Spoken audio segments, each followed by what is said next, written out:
പ്രിയപ്പെട്ടവരെ, ഇന്ന് കൈത്താക്കാലം 4-ാം ഞായറാഴ്ചയാണ്. ഇന്ന് നമുക്ക് ധ്യാനിക്കാനുള്ള സുവിശേഷ ഭാഗം വിശുദ്ധ മർക്കോസിൻ്റെ സുവിശേഷം 7-ാം അധ്യായം 1 മുതൽ 13 വരെയുള്ള തിരുവചന ഭാഗമാണ്. ഇതിൻ്റെ പശ്ചാത്തലം ഇതാണ്. ഗലീലിയാണ് സ്ഥലം. സുവിശേഷ വിവരണ പ്രകാരം ഈശോയ്ക്ക് ഏറ്റവും ഇഷ്ടപ്പെട്ട സ്ഥലം, സൗഹൃദത്തിൻ്റെ ഇടം. അവിടെ അല്പം സ്വസ്ഥതയ്ക്ക് വേണ്ടിയാണ് ഈശോ പോകുന്നത്. അപ്പോഴുമുണ്ട് ഈശോയുടെ മേൽ ആരോപണവും ചുമത്താൻ വേണ്ടി എത്തുന്ന സംഘം. അവര് ജെറുസലേമിൽ നിന്നെത്തുകയാണ്. ജെറുസലേമിൽ യാഥാസ്ഥികരായ വിദ്വേഷികളായ പക മനസ്സിൽ സൂക്ഷിക്കുന്ന ഫരിസേയരും നിയമജരും ഉണ്ടായിരുന്നു. അങ്ങനെയുള്ളവർ ഈശോ പോകുന്ന സ്ഥലത്തൊക്കെ ഈശോയെക്കുറിച്ച് ദൂഷണം പറയാൻ വേണ്ടി എത്തുകയാണ്. ഫരിസേയരുടെ ഒരു സംഘം ഈശോയെ നിരീക്ഷിക്കാൻ വേണ്ടി തന്നെ ഇങ്ങനെയുള്ള ആളുകളെ അയച്ചിരുന്നു. അവര് ഗലീലിയിലും എത്തുകയാണ്. അതാണ് 7-ാം അധ്യായം 1-ാമത്തെ തിരുവചന ഭാഗത്ത് നമ്മൾ കാണുന്നത്. ഫരിസേയരും ജെറുസലേമിൽ നിന്ന് വന്ന ചില നിയമജ്ഞരും യേശുവിന് ചുറ്റും കൂടി.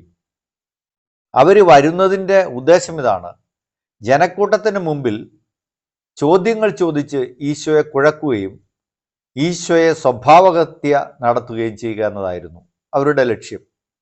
അങ്ങനെ കരുതിക്കൂട്ടി ജനങ്ങളുടെ മധ്യത്തിൽ നിന്നുകൊണ്ട് അവർ ചോദിക്കുകയാണ്, ഈശോയുടെ ചുറ്റും കൂടിയിട്ട് ചോദിക്കുകയാണ്, നിന്റെ ശിഷ്യന്മാർ എന്തുകൊണ്ടാണ് പൂർവികരുടെ പാരമ്പര്യം പാലിക്കാത്തത്? അവരാ പാരമ്പര്യം ലംഘിക്കുകയാണല്ലോ. അവർ കൈ കഴുകാതെ ഭക്ഷണം കഴിക്കുന്നു. ഈ ചോദ്യം അവർ ചോദിക്കുമ്പോൾ തന്നെ ഈശോ വല്ലാതെ അസ്വസ്ഥനായി എന്ന് വ്യക്തമാണ്. ഈശോ വല്ലാതെ ക്ഷോഭിക്കുകയാണ്. കോപാകുലനായ, രോഷാകുലനായ ഒരു യുവാവായി ഈശോയെ വിശുദ്ധ മത്തായിയും മർക്കോസും ചിത്രീകരിക്കുന്ന ഭാഗം കൂടിയാണിത്. പൊടുന്നനെ ഈശോ ചോദിക്കുകയാണ്. ഈശോ അവരോട് പറയുകയാണ്, നിങ്ങൾ അധരം കൊണ്ട് എന്നെ ബഹുമാനിക്കുന്നു, എന്നാൽ നിങ്ങളുടെ ഹൃദയം എന്നിൽ നിന്നും ഇത്ര അകലെയാണ്. രൂക്ഷമായ വാക്കുകളാണ്, ശക്തവും തീവ്രവുമായ വാക്കുകളിൽ ഈശോ അവരുടെ ആരോപണത്തിനെതിരെ പ്രതികരിക്കുകയാണ്. അതിനുശേഷം ഈശോ അവർ ചോദിച്ച ആ ചോദ്യത്തിലേക്ക് തന്നെ അവരെ കൊണ്ടുവന്ന് ആ ചോദ്യത്തിൽ തന്നെ അവരെ കൊടുക്കുന്നുണ്ട്. അവർ പറയുന്നു, ശിഷ്യന്മാര് പൂർവികരുടെ പാരമ്പര്യം ലംഘിച്ച് കൈ കഴുകാതെ ഭക്ഷണം കഴിക്കുന്നു. ചില റബ്ബിമാരുടെ വ്യാഖ്യാനത്തിൽ ഇങ്ങനെ ചെയ്യുന്ന വേശ്യാഗമനത്തിന് പോലും തുല്യമാണെന്നാണ്. അത് ഭൗതികമായ ഒരു ആചാരമായിട്ട് പാലിക്കപ്പെട്ടിരുന്നു. ചിലരത് ആത്മീയ ആചാരമായി പോലും പാലിച്ചിരുന്നു. എന്ന് പറഞ്ഞാൽ തീർത്തും അകക്കാമ്പില്ലാത്ത, ആത്മീയതയില്ലാത്ത, ശുദ്ധമായ ഒരു ബാഹ്യ അനുഷ്ഠാനം. അത് വലിയ തീവ്രതയോടുകൂടി അവതരിപ്പിക്കുമ്പോഴാണ് ഈശോ സത്യത്തിൽ ക്ഷുഭിതനാകുന്നത്. എന്നിട്ട് ഈശോ അതേ കാര്യം അവരിലേക്ക് തിരിച്ച് കൊടുക്കുകയാണ്. എന്ന് പറഞ്ഞാൽ അവർ പറയുന്നു, പൂർവികർ പറഞ്ഞ കാര്യം ചെയ്യുന്നില്ല. ഈശോ തിരിച്ചവരോട് ചോദിക്കുകയാണ്, ഇത് പറഞ്ഞ പൂർവികരെ നിങ്ങൾ എന്തുകൊണ്ടാണ് ബഹുമാനിക്കാത്തത്? എന്ന് പറഞ്ഞാൽ മാതാപിതാക്കളാണല്ലോ കൈ കഴുകിയിട്ട് ഭക്ഷണം കഴിക്കണമെന്ന് പറഞ്ഞിട്ടുള്ളത്. അത് കഴുകാത്തതിൻ്റെ പേര് നിങ്ങൾ ആരോപണം ഉന്നയിക്കുക. എന്നാൽ നിങ്ങൾ ചെയ്യുന്നത് എന്താണ്? നിങ്ങൾ അങ്ങനെ പറഞ്ഞ മാതാപിതാക്കളെ നിങ്ങൾ ബഹുമാനിക്കുന്നില്ല, അവരെ നിങ്ങൾ കഷ്ടപ്പെടുത്തുകയല്ലേ ചെയ്യുന്നത്. അതുകൊണ്ടാണ് ഈശോ ഖുർബാന്റെ കാര്യം പറയുന്നത്. അത് ഏതാണപ്പോൾ ഈശോ ചോദിക്കുക, ഏതാണ് വലിയത്, ഏതാണ് കടുത്ത അനീതി, ഏതാണ് വലിയ തെറ്റ്? കൈ കഴുകാതെ ഭക്ഷണം കഴിക്കുന്നതാണോ, അതോ അത് പറഞ്ഞു തന്നെ മാതാപിതാക്കളെ ബഹുമാനിക്കാതിരിക്കുന്നതാണോ? എന്നിട്ട് ഈശോ ഖുർബാൻ എന്ന് പറയുന്ന ആ രീതിയെക്കുറിച്ച് രൂക്ഷമായി അവരുടെ മുമ്പിൽ പ്രതികരിക്കുകയാണ്. ഖുർബാൻ എന്ന് പറയുന്ന ഒരു വഴിപാടാചാരം അവരുടെ ഇടയിലുണ്ടായിരുന്നു. ഇപ്പോഴൊക്കെ നമ്മുടെ മുസ്ലിങ്ങളുടെ ഇടയിലുള്ള വഖഫ് പോലെ ഒരു കാര്യമാണ്. ഒരു സാധനമോ വസ്തുവോ അത് വഴിപാടായി ദൈവത്തിന് സമർപ്പിക്കാമായിരുന്നു. അതിനെ നോക്കിയിട്ട് ഖുർബാൻ എന്ന് പറഞ്ഞാൽ മതി. ദേവാലയത്തിലേക്ക് തിരിഞ്ഞ് ഖുർബാൻ എന്ന് പറഞ്ഞാൽ അത് പിന്നീട് ദൈവത്തിൻ്റെതായിട്ട് മാറുകയാണ്. പിന്നെ അതിൻ്റെ മേൽ അത് ആർക്ക് വേണ്ടിയുള്ളതാണോ അവർക്ക് അവകാശമില്ല. അതായത് മാതാപിതാക്കളെ നോക്കാതിരിക്കാൻ വേണ്ടി, അവരെ സംരക്ഷിക്കാതിരിക്കാൻ വേണ്ടി, അവർക്കൊരുപക്ഷെ സ്വന്തമാകാവുന്ന സ്വത്ത് ഖുർബാനാണെന്ന് പറഞ്ഞു കഴിഞ്ഞാൽ ഇനി ആ മാതാപിതാക്കൾക്ക് ആ സ്വത്തിൻ്റെ മേൽ അധികാരമില്ല. എന്നാൽ അത് അങ്ങനെ വഴിപാടായി നേരുന്ന ആൾക്ക് അത് ദേവാലയത്തിലേക്ക് എത്തുന്നത് വരെ അതിൽ നിന്ന് ഫലം എടുക്കാനും പറ്റും. എന്ന് പറഞ്ഞാൽ ഒരു കോഴി പള്ളിക്കുള്ളതാണെന്ന് പറഞ്ഞിട്ട് പള്ളിക്ക് കൊടുക്കുന്നിടം വരെ അതിൻ്റെ മുട്ടയെടുക്കുന്ന പോലെയാണ്. അപ്പോൾ ആ തരത്തിൽ ശുദ്ധ അനീതി നിറഞ്ഞ ആചാരം അവിടെ ഉണ്ടായിരുന്നു. പട്ടിണി കിടന്ന് ചാകാൻ പോയാൽ പോലും മാതാപിതാക്കൾക്ക് അതിൽ നിന്ന് ഒരു കാര്യം എടുക്കാൻ പറ്റില്ലായിരുന്നു. അത്രമാത്രം അനീതി നിറഞ്ഞ ഈ ആചാരം ഈശോയെ വല്ലാതെ അസ്വസ്ഥപ്പെടുത്തിയിരുന്നു എന്ന് വ്യക്തമാണ്. അതുകൊണ്ടാണ് പൊടുന്നനെ തന്നെ ഈശോ ഈ ആചാരത്തിനെതിരെ ശക്തമായിട്ട് പ്രതികരിക്കുന്നത്. അപ്പോൾ എന്തെന്നാൽ തൻ്റെ പിതാവിനെയും മാതാവിനെയും ബഹുമാനിക്കുക, പിതാവിനെയും മാതാവിനെയും ദുഷിച്ചു പറയുന്നവൻ ശപിക്കപ്പെടട്ടെ എന്ന് മരിക്കട്ടെ എന്ന് മോശ പറഞ്ഞിട്ടുണ്ട്. എന്നാൽ ഒരുവൻ തൻ്റെ പിതാവിനോ മാതാവിനോ നിങ്ങൾക്ക് എന്നിൽ നിന്ന് ലഭിക്കേണ്ടത് ഖുർബാൻ ആണെന്ന് പറഞ്ഞാൽ മതിയെന്ന് നിങ്ങൾ പറയുന്നു. പിന്നെ പിതാവിനോ മാതാവിനോ വേണ്ടി യാതൊന്നും ചെയ്യാൻ നിങ്ങൾ അവനെ ഒരിക്കലും അനുവദിക്കുന്നില്ല. അതിശക്തമാണ് ഈശോയുടെ. അങ്ങനെ നിങ്ങൾക്ക് ലഭിച്ച പാരമ്പര്യം വഴി ദൈവജനം നിങ്ങൾ നിരർത്ഥമാകുന്നു. ഇതുപോലെ പലതും നിങ്ങൾ ചെയ്യുന്നു. അതിശക്തമാണ് ഈശോയുടെ ഈ തിരിച്ചുള്ള വിമർശനം. അവർ ചോദിച്ച ചോദ്യത്തിൽ തന്നെ അവർ കുടുങ്ങിപ്പോവുകയാണ്. പ്രിയപ്പെട്ടവരെ, മാതാപിതാക്കളെക്കുറിച്ച് ഉള്ള ചോദ്യങ്ങളിൽ ഈശോ കർശനമായ നിലപാട് സ്വീകരിക്കുന്നതാണ് നമ്മൾ കാണുന്നത്. നിയമത്തെയും പ്രവാചകന്മാരെയും പൂർത്തിയാക്കാനാണ് ഞാൻ വന്നതെന്ന് പറഞ്ഞ ഈശോ ദൈവഹിതത്തിന് നിരക്കാത്ത എല്ലാ നിയമങ്ങളെയും തിരുത്തുന്നുണ്ട്.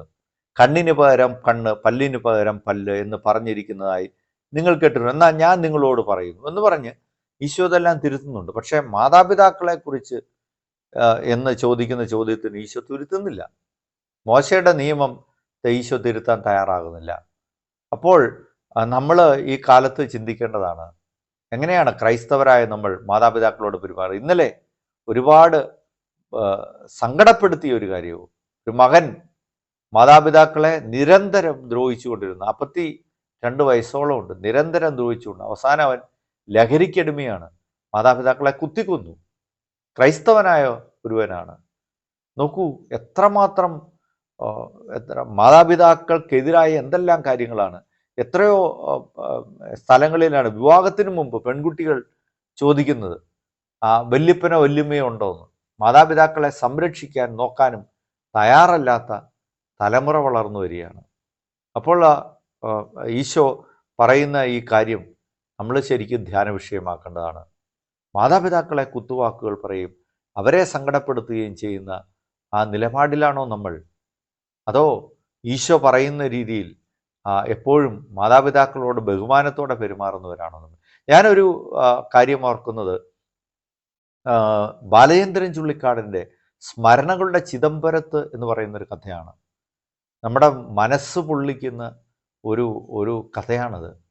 ചിദംബരത്ത് വൃദ്ധരായ 2 മനുഷ്യർ, ഭർത്താവും ഭാര്യയും വൃദ്ധരാണ്. അവർ ഷൂ പോളിഷ് ചെയ്തുകൊണ്ടിരിക്കുകയാണ്. അതിൻ്റെ ഇടയ്ക്ക് ഈ ബാലചന്ദ്രൻ ചുള്ളിക്കാട് ചെല്ലുന്നുണ്ട്. അപ്പോൾ ഈ മാതാപിതാക്കളെ ബാലചന്ദ്രൻ ചുള്ളിക്കാട് പരിചയപ്പെടുമ്പോൾ അവർ പറയുന്നുണ്ട്, മക്കള് ഞങ്ങളെ ഇവിടെ ഉപേക്ഷിച്ചിട്ട് പോയതാണ്, ഞങ്ങളുടെ കണ്ണിന് കാഴ്ചശക്തി കുറഞ്ഞു, ഞങ്ങളെ ഇവിടെ ഉപേക്ഷിച്ചിട്ട് പോയി, എന്നിട്ട് ഷൂ പോളിഷ് ചെയ്തിട്ടാണ് ഞങ്ങൾ ജീവിതം കഴിച്ചു പോകുന്നത്. എന്നിട്ട് അവർ സങ്കടത്തോടെ പറയുകയാണ്, എപ്പോഴെങ്കിലുമൊക്കെ ഞങ്ങൾ ഞങ്ങളുടെ മക്കളുടെ ഷൂ പോളിഷ് ചെയ്തിരിക്കാം, ഞങ്ങളുടെ കോലമെല്ലാം മാറിപ്പോയി, ഇപ്പോൾ അവർ ഞങ്ങളെ അറിയണമെന്ന് പോലുമില്ല, അവരുടെ ഷൂ ഞങ്ങൾ പോളിഷ് ചെയ്തിട്ട് കാണും, കാരണം ക്ഷേത്രങ്ങളിൽ പോകണമെന്ന് ഞങ്ങളവരെ പഠിപ്പിച്ചിരുന്നു. നമുക്ക് എന്തോ ഒരു കണ്ണീര് നനയുന്ന ഭാഷയിൽ, വീണ് നനയുന്ന ഭാഷയിൽ ബാലചന്ദ്രൻ ചുള്ളിക്കാട് എഴുതുകയാണ് സ്മരണകളുടെ ചിദംബരത്ത് എന്ന് പറയുന്ന ആ ഒരു ചെറുകഥയിൽ. പ്രിയപ്പെട്ടവരെ, ജോൺ പോൾ രണ്ടാമൻ പാപ്പായുടെ ജീവിതത്തിൽ ഒരു സംഭവം ഇങ്ങനെ പറയുന്നുണ്ട്. അത് ഒരുപക്ഷെ അത് അതിശയോക്തിയിൽ പറയുന്നത് ആകാം, എങ്കിലും അതിലൊരു സന്ദേശമുണ്ട്. ജോൺ പോൾ രണ്ടാമൻ പാപ്പ പാർക്കിൻസൺസ് രോഗം ബാധിച്ച് അവശനാകുന്നതിന് മുമ്പ് ഡയറിയിൽ ഇങ്ങനെയാണ് എഴുതിയിരുന്നത് അത്രേ, എൻ്റെ ഓർമ്മകളുടെ ശേഖരവുമായിട്ട് ഞാനിതാ ദൈവത്തിൻ്റെ പക്കലേക്ക് യാത്രയാകാൻ ഒതുങ്ങുകയാണ്. അതിനു മുമ്പ് ഈ ഓർമ്മകളുമായിട്ട് അതെനിക്ക് സമ്പാദിച്ച് തന്ന ആദ്യ സ്ഥലത്തേക്ക് ഞാൻ തിരികെ പോകുന്നു, എൻ്റെ മാതാപിതാക്കളുടെ പക്കലേക്ക് എന്ന് പറഞ്ഞ് ഈ ഡയറി അദ്ദേഹം അവസാനിപ്പിച്ചിരുന്നു എന്ന് പറയുന്ന ഒരു വിവരണമുണ്ട്. പ്രിയപ്പെട്ടവരെ, ഈ സുവിശേഷ ഭാഗം നമ്മളോട് പറയുന്നത് നമ്മളുടെ മാതാപിതാക്കളെ നമ്മൾ ബഹുമാനിക്കണം, ആദരിക്കണം എന്നുള്ളത് തന്നെയാണ്. ഈശോ നമ്മെ അനുഗ്രഹിക്കട്ടെ. Subscribe now and press the bell icon. Never miss an update.